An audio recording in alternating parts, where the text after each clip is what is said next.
नमस्कार बच्चों, आज के इस वीडियो में हम compensating winding in DC machine के नीड एंड एप्लीकेशन को समझने वाले हैं। सबसे पहला और बेसिक क्वेश्चन है कि कंपनसेटिंग वाइंडिंग होता क्या है और इसका प्रैक्टिकल यूज क्या है डीसी मशीन में, क्योंकि डीसी मशीन में ऑलरेडी हमारे पास फील्ड को डेवलप करने के लिए फील्ड वाइंडिंग है और आर्मेचर के अंदर आर्मेचर वाइंडिंग है। तो बच्चों, आपने देखा होगा डीसी मशीन के अंदर स्पेशली जनरेटर के अंदर एक प्रॉब्लम क्रिएट हो रहा था और वो था इफेक्ट ऑफ आर्मेचर रिएक्शन। आपने देखा था कैसे लोड के सडन इंक्रीज होने से आर्मेचर में जो करंट की वैल्यू इंक्रीज होती हुई थी, उस इंक्रीमेंट ऑफ करंट के वजह से आर्मेचर में जो एमएमएफ और फ्लक्स क्रिएट हो रहा था उसका इम्पैक्ट मेन फील्ड पे बढ़ रहा था। और वो मेन फील्ड पे इम्पैक्ट अपनी पॉजिटिव और नेगेटिव और डिस्टॉर्टिंग हर प्रकार का डाल रहा था। मींस ओवरऑल आर्मेचर के फ्लक्स का रिएक्शन हमने देखा था मेन फील्ड फ्लक्स पे। ओवरऑल डिस्टॉर्शंस क्रिएट होने की वजह से हमारी ये रिस्पॉन्सिबिलिटी है कि हम अपने मशीन के अंदर आर्मेचर के रिएक्शंस के इफेक्ट को मिनिमाइज करें। मिनिमाइजेशंस में हमने डिफरेंट टेक्निक्स पढ़ा था, जिसमें सबसे इफेक्टिव टेक्निक था by using compensating winding in DC machine. तो बच्चों, सबसे पहले बेसिक क्वेश्चन का आंसर होगा कंपनसेटिंग वाइंडिंग एक एडिशनल वाइंडिंग है जो कि हमारे स्टेटर के पोल फेसेस पे हम प्लेस तो करते हैं, लेकिन ध्यान रखिएगा वो आर्मेचर के वाइंडिंग के सीरीज में कनेक्टेड होता है। आर्मेचर के सीरीज में कनेक्टेड होता है। थोड़ा सा कंफ्यूजिंग लगेगा, इसीलिए मैंने इस डायग्राम को बनाया है। आप यहाँ पे देख रहे होंगे ये स्टेटर के मैग्नेटिक पोल्स हैं और इन्हीं पोल्स में हमने जस्ट इस अपने आर्मेचर के अपोजिट डायरेक्शन में पोल फेस में हमने कंपनसेटिंग वाइंडिंग को इंसर्ट किया है।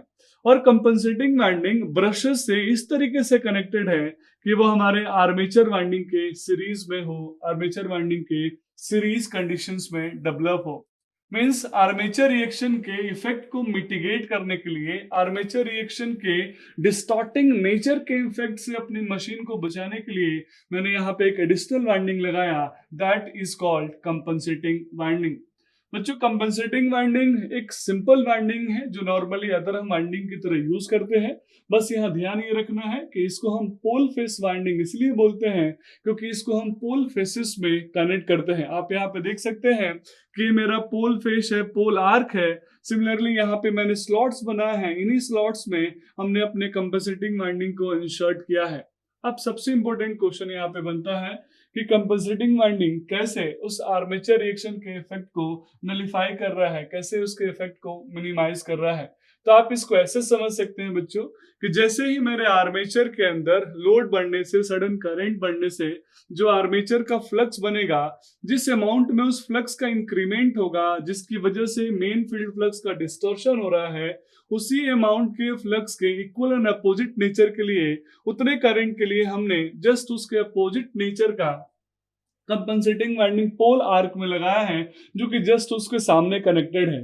तो जो भी इंपैक्ट यहाँ उस फ्लक्स का मिलने वाला है, उतने ही करंट, नेगेटिव करंट की वजह से ये इसको ओवरऑल इंपैक्ट को नलिफाई कर देगा और ओवरऑल जो आर्मेचर रिएक्शन का इफेक्ट मिलता था, जो आर्मेचर रिएक्शन की वजह से डिस्टॉर्शन होता था हमारे मेन फील्ड फ्लक्स में, वो काउंटर बैलेंस हो जाएगा। इसीलिए मैंने नोटेशन में यहाँ क्रॉस के जस्ट सामने पोल फेसेस में डॉट वाइंडिंग रिप्रेजेंट किया है और डॉट के जस्ट सामने cross winding, cross connection, cross winding को हमने रिप्रेजेंट किया है। बच्चों, आप इसको ऐसे समझ सकते हैं कि जो हम लार्ज मशीन रेटिंग के लिए स्पेशली बात करें, तो लार्ज मशीन रेटिंग के लिए हमें कंपनसेटिंग वाइंडिंग मैंडेटरी हो जाते हैं इंसर्ट करना, क्योंकि उसमें आर्मेचर रिएक्शन का इम्पैक्ट हमें ज्यादा देखने को मिलता है। आई होप इस डायग्राम से आप अच्छे से समझ गए होंगे कि कैसे कंपनसेटिंग वाइंडिंग हमारे आर्मेचर के सीरीज में कनेक्टेड होता है। इस डायग्राम को आप अगर स्मॉल डायग्राम में रिप्रेजेंट करना चाहे तो यहाँ आप रिप्रेजेंट करते हैं, ये हमारे आर्मेचर को रिप्रेजेंट कर रहा है और ये ब्रशेस के थ्रू सीरीज में जो वाइंडिंग कनेक्टेड है, that is called compensating winding, जिसको मैंने CW यहाँ पे कनेक्ट किया है। बच्चों, जनरेटर है तो करंट की वैल्यू बननी चाहिए, जो भी करंट की वैल्यू बनेगी उसके इक्वल एंड अपोजिट, जो भी एडिशनल करंट की वैल्यू बन रही है उसके इक्वल एंड अपोजिट के लिए हमने यहाँ पे कंपनसेटिंग वाइंडिंग को इंसर्ट किया हुआ है। अब एक क्वेश्चन पूछा जाता है कि नंबर ऑफ कंपनसेटिंग कंडक्टर कितने चाहिए और उसको हम कैसे कैलकुलेट करेंगे। Means number of conductor, compensating conductor की मैं बात कर रहा हूं, रिक्वायर्ड पर पोल, जिसको मैंने ZC से रिप्रेजेंट किया है। तो ZC पर पोल का एक बेसिक सा फॉर्मूला याद रखिएगा, टोटल नंबर ऑफ कंडक्टर यानी Z divided by number of pole and number of parallel path. यहाँ पे P number of pole represent कर रहा है, A रिप्रेजेंट कर रहा है नंबर ऑफ पैरेलल पाथ।